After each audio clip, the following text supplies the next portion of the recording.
आज हम सुनेंगे श्री सत्यनारायण व्रत कथा। सत्यनारायण व्रत कथा का पहला अध्याय। एक समय की बात है, नेशीरण्य तीर्थ में शौनकादि 88,000 ऋषियों ने श्री सूत जी से पूछा, हे प्रभु, इस कलयुग में वेद विद्या रहित मनुष्यों को प्रभु भक्ति किस प्रकार मिल सकती है तथा उनका उद्धार कैसे होगा। हे मुनि श्रेष्ठ, कोई ऐसा तप बताइए जिससे थोड़े समय में ही पुण्य मिले और मनवांछित फल भी मिल जाए। इस प्रकार की कथा सुनने की हम इच्छा रखते हैं। सर्व शास्त्रों के ज्ञाता सूत जी बोले, हे वैष्णवों में पूज्य, आप सभी ने प्राणियों के हित की बात पूछी है, इसलिए मैं एक ऐसे श्रेष्ठ व्रत को आप लोगों को बताऊंगा जिसे नारद जी ने लक्ष्मी नारायण जी से पूछा था और लक्ष्मीपति ने मणि श्रेष्ठ नारद जी से कहा था। आप अब इसे ध्यान से सुनिए। एक समय की बात है, योगीराज नारद जी दूसरों के हित की इच्छा के लिए अनेक लोकों में घूमते हुए मृत्यु लोक में आ पहुँचे। यहाँ उन्होंने अनेक योनियों में जन्मे प्राय सभी मनुष्यों को अपने कर्मों द्वारा अनेक दुखों से पीड़ित देखा।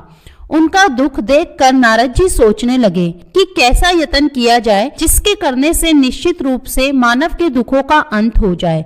इसी विचार पर मनन करते हुए वे विष्णुलोक में गए। वहां वे देवों के ईश नारायण की स्तुति करने लगे, जिनके हाथों में शंख, चक्र, गदा, पद्म थे, गले में वरमाला पहने हुए थे। स्तुति करते हुए नारद जी बोले, हे भगवान, आप अत्यंत शक्ति से संपन्न हैं, मन और वाणी भी आपको नहीं पा सकती। आपका आदि, मध्य तथा अंत नहीं है। निर्गुण स्वरूप सृष्टि के कारण भक्तों के दुख को दूर करने वाले हैं। आपको मेरा नमस्कार है। नारद जी की स्तुति सुन भगवान विष्णु बोले, मुनि श्रेष्ठ, आपके मन में क्या बात है? आप किस काम के लिए पधारे हैं, उसे निसंकोच कहें। इस पर नारद मुनि बोले कि मृत्यु लोक में अनेक योनियों में जन्मे मनुष्य अपने कर्मों के द्वारा अनेकों दुख से दुखी हो रहे हैं। हे नाथ, आप मुझ पर दया रखते हैं तो बताइए कि वो मनुष्य थोड़े प्रयास से ही अपने दुखों से कैसे छुटकारा पा सकते हैं। श्री हरि बोले, हे नारद, मनुष्यों की भलाई के लिए तुमने बहुत अच्छी बात पूछी है। जिसके करने से मनुष्य मोह से छूट जाता है, वह बात मैं कहता हूँ, उसे सुनो। स्वर्ग लोक व मृत्यु लोक दोनों में एक दुर्लभ उत्तम व्रत है जो पुण्य देने वाला है। आज प्रेमवश होकर मैं उसे तुमसे कहता हूँ। श्री सत्यनारायण भगवान का यह व्रत अच्छी तरह विधान पूर्वक करके मनुष्य तुरंत ही यहाँ सुख भोग कर मरने पर मोक्ष पाता है। श्री हरि के वचन सुन नारद जी बोले कि उस व्रत का फल क्या है और उसका विधान क्या है। यह व्रत किसने किया था? इस व्रत को किस दिन करना चाहिए? सभी कुछ विस्तार से बताएं। नारद की बात सुनकर श्री हरि बोले, दुख व शोक को दूर करने वाला, यह सभी स्थानों पर विजय दिलाने वाला है। मानव को भक्ति व श्रद्धा के साथ शाम को श्री सत्यनारायण की पूजा धर्म परायण होकर ब्राह्मणों और बंधुओं के साथ करनी चाहिए। भक्ति भाव से ही नैवेद्य, केले का फल, गेहूं के स्थान पर साटी का आटा, शक्कर तथा गुड़ लेकर वह सभी भक्षण योग्य पदार्थों को मिलाकर भगवान का भोग लगाएं। ब्राह्मणों सहित बंधु बांधवों को भी भोजन कराएं। उसके बाद स्वयं भोजन करें। भजन कीर्तन के साथ भगवान की भक्ति में लीन हो जाएं। इस तरह से सत्यनारायण भगवान का ये व्रत करने से मनुष्य की सारी इच्छाएं निश्चित रूप से पूरी होती हैं। इस कलिकाल अर्थात कलयुग में मृत्यु लोक में मोक्ष का यही एक सरल उपाय बताया गया है। श्री सत्यनारायण व्रत कथा का पहला अध्याय संपूर्ण। बोलिए श्री सत्यनारायण भगवान की जय। सत्यनारायण भगवान की व्रत कथा का दूसरा अध्याय। सूत जी बोले, हे ऋषियों, जिसने पहले समय में इस व्रत को किया था उसका इतिहास कहता हूँ, ध्यान से सुनो। सुंदर काशीपुरी नगरी में एक अत्यंत निर्धन ब्राह्मण रहता था। भूख प्यास से परेशान वह धरती पर घूमता रहता था। ब्राह्मणों से प्रेम करने वाले भगवान ने एक दिन ब्राह्मण का वेश धारण कर उसके पास जाकर पूछा, हे विप्र, नित्य दुखी होकर तुम पृथ्वी पर क्यों घूमते हो? दीन ब्राह्मण बोला, मैं निर्धन ब्राह्मण हूँ, भिक्षा के लिए धरती पर घूमता हूँ। हे भगवान, यदि आप इसका कोई उपाय जानते हो तो बताइए। वृद्ध ब्राह्मण कहता है कि सत्यनारायण भगवान मनोवांछित फल देने वाले हैं, इसलिए तुम उनका पूजन करो। इसे करने से मनुष्य सभी दुखों से मुक्त हो जाता है। वृद्ध ब्राह्मण बनकर आए सत्यनारायण भगवान उस निर्धन ब्राह्मण को व्रत का सारा विधान बताकर अंतर्ध्यान हो गए। ब्राह्मण मन ही मन सोचने लगा, जिस व्रत को वृद्ध ब्राह्मण करने को कह गया है मैं जरूर उसे करूंगा। ये निश्चय करने के बाद उसे रात में नींद नहीं आई। वे सवेरे उठकर सत्यनारायण भगवान के व्रत का निश्चय कर भिक्षा के लिए चला गया। उस दिन निर्धन ब्राह्मण को भिक्षा में बहुत धन मिला, जिससे उसने बंधु बांधवों के साथ मिलकर श्री सत्यनारायण भगवान का व्रत संपन्न किया। भगवान सत्यनारायण का व्रत संपन्न करने के बाद वह निर्धन ब्राह्मण सभी दुखों से छूट गया और अनेक प्रकार की संपत्तियों से युक्त हो गया। उसी समय से यह ब्राह्मण हर माह इस व्रत को करने लगा। इस तरह से सत्यनारायण भगवान के व्रत को जो मनुष्य करेगा वह सभी प्रकार के पापों से छुटकर मोक्ष को प्राप्त होगा। जो मनुष्य इस व्रत को करेगा वह भी सभी दुखों से मुक्त हो जाएगा। सूत जी बोले कि इस तरह से नारद जी ने नारायण जी का कहा हुआ श्री सत्यनारायण व्रत को मैंने तुमसे कहा। हे विप्रो, अब और क्या कहूँ? ऋषि बोले, हे मुनिवर, संसार में उस विप्र से सुनकर और किस किसने इस व्रत को किया, हम सब इस बात को सुनना चाहते हैं। इसके लिए हमारे मन में श्रद्धा का भाव है। सूत जी बोले, हे मुनियों, जिसने इस व्रत को किया है वह सब सुनो। एक समय वहीं विप्र धन व ऐश्वर्य के अनुसार अपने बंधु बांधवों के साथ इस व्रत को करने को तैयार हुआ। उसी समय एक लकड़ी बेचने वाला बूढ़ा आदमी आया और लकड़ियां बाहर रखकर अंदर ब्राह्मण के घर में गया। प्यास से दुखी वे लकड़हारा उनको व्रत करते हुए देखकर विप्र को नमस्कार पूछने लगा कि आप क्या कर रहे हैं। तो उन्होंने बताया कि व्रत कर रहा हूँ तथा इसे करने से क्या फल मिलेगा, कृपया मुझे भी बताएं। ब्राह्मण ने कहा कि सब मनोकामनाओं को पूरा करने वाला यह सत्यनारायण भगवान का व्रत है। इनकी कृपा से ही मेरे घर में धन धान्य आदि की वृद्धि हुई है। विप्र से सत्यनारायण व्रत के बारे में जानकर लक्कड़हारा बहुत प्रसन्न हुआ। चरणामृत लेकर वह प्रसाद खाने के बाद वह अपने घर गया। लक्कड़हारे ने अपने मन में संकल्प किया कि आज लकड़ी बेचने से जो धन मिलेगा उसी से श्री सत्यनारायण भगवान का उत्तम व्रत करूंगा। मन में इस विचार को ले बूढ़ा आदमी सिर पर लकड़ियां रखकर उस नगर में बेचने गया जहाँ धनी लोग रहते थे।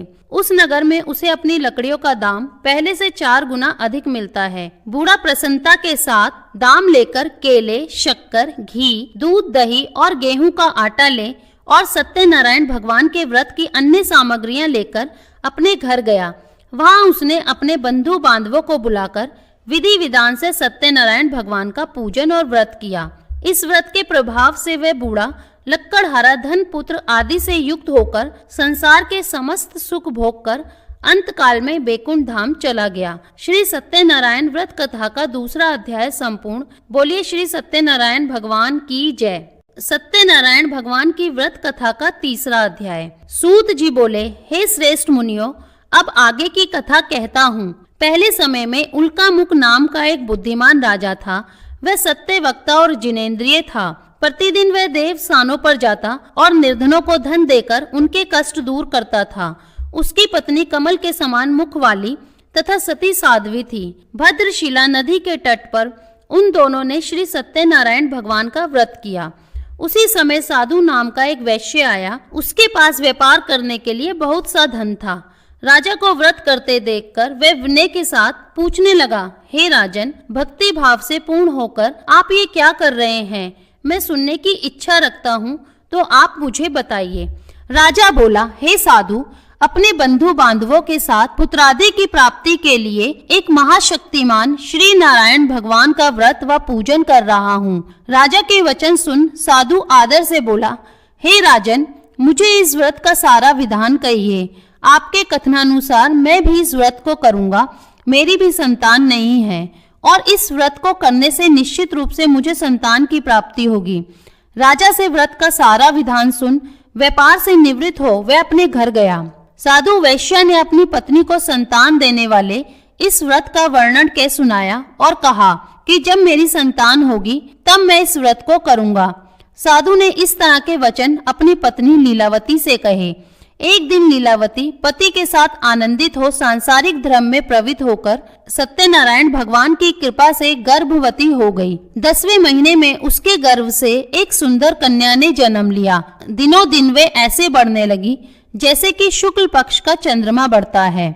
माता पिता ने अपनी कन्या का नाम कलावती रखा। एक दिन लीलावती ने मीठे शब्दों में अपने पति को याद दिलाया कि आपने सत्यनारायण भगवान के जिस व्रत को करने का संकल्प किया था उसे करने का समय आ गया है, आप इस व्रत को करिए। साधु बोला कि हे प्रिय, इस व्रत को मैं उसके विवाह पर करूंगा। इस प्रकार अपनी पत्नी को आश्वासन देकर वह नगर को चला गया। कलावती पिता के घर में रहकर वृद्धि को प्राप्त हो रही थी। साधु ने एक बार नगर में अपनी कन्या को सखियों के साथ देखा तो तुरंत ही दूत को बुलाया और कहा कि मेरी कन्या के योग्य वर देखकर आओ। साधु की बात सुनकर दूत कंचन नगर में पहुंचा और वहां देखभाल कर लड़की के सुयोग्य वाणिक पुत्र को ले आया। सुयोग्य लड़के को देख साधु ने बंधु बांधवों को बुलाकर अपनी पुत्री का विवाह कर दिया। लेकिन दुर्भाग्य की बात यह है कि साधु ने अभी भी श्री सत्यनारायण भगवान का व्रत नहीं किया। इस पर श्री भगवान क्रोधित हो गए और श्राप दिया कि साधु को अत्यधिक दुख मिले। अपने कार्य में कुशल साधु बनिया जमाई को लेकर समुद्र के पास स्थित होकर रत्नासारपुर नगर में गया। वहां जाकर दामाद ससुर दोनों मिलकर चंद्रकेतु राजा के नगर में व्यापार करने लगे। एक दिन भगवान सत्यनारायण की माया से एक चोर राजा का धन चुराकर भाग रहा था। उसने राजा के सिपाहियों को अपना पीछा करते देख चुराया हुआ धन वहां रख दिया जहां साधु अपने जमाई के साथ ठहरा हुआ था। राजा के सिपाहियों ने साधु वैश्य के पास राजा का धन पड़ा देखा तो वह ससुर जमाई दोनों को बांधकर प्रसन्नता से राजा के पास ले गए और कहा कि उन दोनों चोरों को हम पकड़ कर लाए हैं, आप आगे की कार्यवाही की आज्ञा दें। राजा की आज्ञा से उन दोनों को कठिन कारावास में डाल दिया गया और उनका सारा धन भी उनसे छीन लिया गया। श्री सत्यनारायण भगवान से श्राप से साधु की पत्नी भी बहुत दुखी हुई। घर में जो धन रखा था उसे चोर चुरा ले गए। शारीरिक और मानसिक पीड़ा वह भूख प्यास से अधिक दुखी हो अन्न की चिंता में कलावती एक ब्राह्मण के घर गई। वहां उसने श्री सत्यनारायण भगवान का व्रत होते देखा, फिर कथा भी सुनी। वे प्रसाद ग्रहण कर रात को घर वापस आई। माता ने कलावती से पूछा कि हे पुत्री, अब तक तुम कहाँ थी, तेरे मन में क्या है? कलावती ने अपनी माता से कहा, हे माता, मैंने एक ब्राह्मण के घर में श्री सत्यनारायण भगवान का व्रत देखा है। कन्या के वचन सुन लीलावती भगवान के पूजन की तैयारी करने लगी। लीलावती ने परिवार व बंधुओं सहित सत्यनारायण भगवान का पूजन किया। उनसे वर मांगा कि मेरे पति तथा जमाई शीघ्र घर आ जाएं। साथ ही यह प्रार्थना की कि हम सबका अपराध क्षमा करें। श्री सत्यनारायण भगवान इस व्रत से संतुष्ट हो गए और राजा चंद्रकेतु को सपने में दर्शन दे कहा कि हे राजन, तुम उन दोनों वैश्यों को छोड़ दो। तुमने उनका जो धन लिया है उसे वापस कर दो। अगर ऐसा नहीं किया तो मैं तुम्हारा धन, राज्य व संतान सभी को नष्ट कर दूंगा। राजा को यह कहकर भगवान अंतर्ध्यान हो गए। प्रातः काल सभा में राजा ने अपना सपना सुनाया। फिर बोले कि वणिक पुत्रों को कैद से मुक्त कर सभा में लाओ। दोनों ने आते ही राजा को प्रणाम किया। राजा मीठी वाणी में बोला, हे महानुभावों, भाग्यवश ऐसा कठिन दुख तुम्हें प्राप्त हुआ है, लेकिन अब तुम्हें कोई भय नहीं है। ऐसा कह राजा ने उन दोनों को नए वस्त्राभूषण भी पहनाए और जितना धन उनका लिया था उससे 2 गुना धन वापस कर दिया। दोनों वैश्य अपने घर को चल दिए। श्री सत्यनारायण व्रत कथा का 3रा अध्याय संपूर्ण। बोलिए श्री सत्यनारायण भगवान की जय। सत्यनारायण भगवान की व्रत कथा का 4था अध्याय। सूत जी बोले, वैश्य ने मंगलाचार कर अपनी यात्रा आरंभ की और अपने नगर की ओर चल दिए। उनके थोड़ी दूर जाने पर एक दंडी वेशधारी श्री सत्यनारायण ने उनसे पूछा, हे साधु, तेरी नाव में क्या है? अभिवाणी वणिक हंसता हुआ बोला, हे दंडी, आप क्यों पूछते हो? क्या धन लेने की इच्छा है? मेरी नाव में तो बेल व पत्ते भरे हुए हैं। वैश्य के कठोर वचन सुन भगवान बोले, तुम्हारा वचन सत्य हो दंडी। ऐसे वचन कहकर वहां से दूर चले गए। कुछ दूर जाकर समुद्र के किनारे बैठ गए। दंडी के जाने के बाद साधु वैश्य ने नित्य क्रिया के पश्चात नाव को ऊंची उठते देखकर अचंबा माना और नाव में बेल पत्ते आदि देख वे मूर्छित हो जमीन पर गिर पड़ा। मूर्छा खुलने पर वह अत्यंत शोक में डूब गया। तब उसका दामाद बोला कि आप शोक न मनाएं, यह दंडी का श्राप है, इसलिए हमें उनकी शरण में जाना चाहिए, तभी हमारी मनोकामना पूरी होगी। दामाद की बात सुनकर वह दंडी के पास पहुंचा, अत्यंत भक्तिभाव नमस्कार करके बोला, मैंने आपसे जो जो असत्य वचन कहे थे उनके लिए मुझे क्षमा दे। ऐसा कह कहकर शोकातुर हो रोने लगा। तब दंडी भगवान बोले, हे वाणिक पुत्र, मेरी आज्ञा से बार बार तुम्हें दुख प्राप्त हुआ है, तू मेरी पूजा से विमुख हुआ। साधु बोला, हे भगवान, आपकी माया से ब्रह्मा आदि देवता भी आपके रूप को नहीं जानते, तब मैं अज्ञानी कैसे जान सकता हूँ। आप प्रसन्न होइए, अब मैं सामर्थ्य के अनुसार आपकी पूजा करूंगा, मेरी रक्षा करो और पहले के समान नौका में धन भर दो। साधु वैश्य के भक्ति पूर्वक वचन सुनकर भगवान प्रसन्न हो गए और उसकी इच्छा अनुसार वरदान देकर अंतर्ध्यान हो गए। ससुर जमाई जब नाव पर आए तो नाव धन से भरी हुई थी। फिर वहीं अपने अन्य साथियों के साथ सत्यनारायण भगवान का पूजन कर अपने नगर को चल दिए। जब नगर के नजदीक पहुँचे तो दूत को घर पर खबर करने के लिए भेज दिया। दूत साधु की पत्नी को प्रणाम कर कहता है कि मालिक अपने दामाद सहित नगर के निकट आ गए हैं। दूत की बात सुन साधु की पत्नी लीलावती ने बड़े हर्ष के साथ सत्यनारायण भगवान का पूजन कर अपनी पुत्री कलावती से कहा कि मैं अपने पति के दर्शन को जाती हूँ, तू कार्य पूर्ण कर शीघ्र आ जा। माता के ऐसे वचन सुनकर कलावती जल्दी में प्रसाद छोड़कर अपने पति के पास चली गई। प्रसाद की अवज्ञा के कारण श्री सत्यनारायण भगवान रुष्ट हो गए और नाव सहित उसके पति को पानी में डुबो दिया। कलावती अपने पति को वहां ना पाकर रोती हुई जमीन पर गिर गई। नौका को डूबा हुआ देख वह कन्या को रोता देख साधु दुखी होकर बोला कि हे प्रभु, मुझसे तथा मेरे परिवार से जो भूल हुई है उसे क्षमा करे। साधु के दीन वचन सुनकर श्री सत्यनारायण भगवान प्रसन्न हो गए और आकाशवाणी हुई, हे साधु, तेरी कन्या मेरे प्रसाद को छोड़कर आई है, इसलिए उसका पति अदृश्य हो गया है। यदि वह घर जाकर प्रसाद खाकर लौटती है तो इसे इसका पति अवश्य मिलेगा। ऐसी आकाशवाणी सुन कलावती घर पहुंचकर प्रसाद खाती है और फिर आकर अपने पति के दर्शन करती है। उसके बाद साधु अपने बंधु बांधवों सहित श्री सत्यनारायण भगवान का विधि विधान से पूजन करता है। इस लोक का सुख भोग कर वह अंत में स्वर्ग जाता है। श्री सत्यनारायण व्रत कथा का चौथा अध्याय संपूर्ण। बोलिए श्री सत्यनारायण भगवान की जय। सत्यनारायण भगवान की व्रत कथा का 5वां अध्याय। सूत जी बोले, हे ऋषियों, मैं और भी एक कथा सुनाता हूँ, उसे भी ध्यान पूर्वक सुनो। प्रजा पालन में लीन तुंगध्वज नाम का एक राजा था। उसने भी भगवान का प्रसाद त्याग कर बहुत ही दुख सहन किया। एक बार वन में जाकर वन्य पशुओं को मारकर वह बड़ के पेड़ के नीचे आया। वहाँ उसने ग्वालों को भक्ति भाव से अपने बंधुओं सहित सत्यनारायण भगवान का पूजन करते देखा। अभिमानवश राजा उन्हें देखकर भी पूजा स्थान में नहीं गया और ना ही उसने भगवान को नमस्कार किया। ग्वालों ने राजा को प्रसाद दिया, लेकिन उसने वह प्रसाद नहीं खाया और प्रसाद को वहीं छोड़कर वह अपने नगर को चला गया। जब वह नगर में पहुंचा तो वहां सब कुछ तहस नहस हुआ पाया, तो वह शीघ्र ही समझ गया कि यह सब भगवान ने ही किया है। वह दोबारा ग्वालों के पास पहुंचा और विधि पूर्वक पूजा करके प्रसाद खाया तो श्री सत्यनारायण भगवान की कृपा से सब कुछ पहले जैसा हो गया। दीर्घ काल तक सुख भोगने के बाद मरणोपरांत उसे स्वर्ग लोक की प्राप्ति हुई। जो मनुष्य परम दुर्लभ इस व्रत को करेगा तो भगवान सत्यनारायण की अनुकंपा से उसे धन धान्य की प्राप्ति होगी। निर्धन धनी हो जाता है और भयमुक्त हो जीवन जीता है।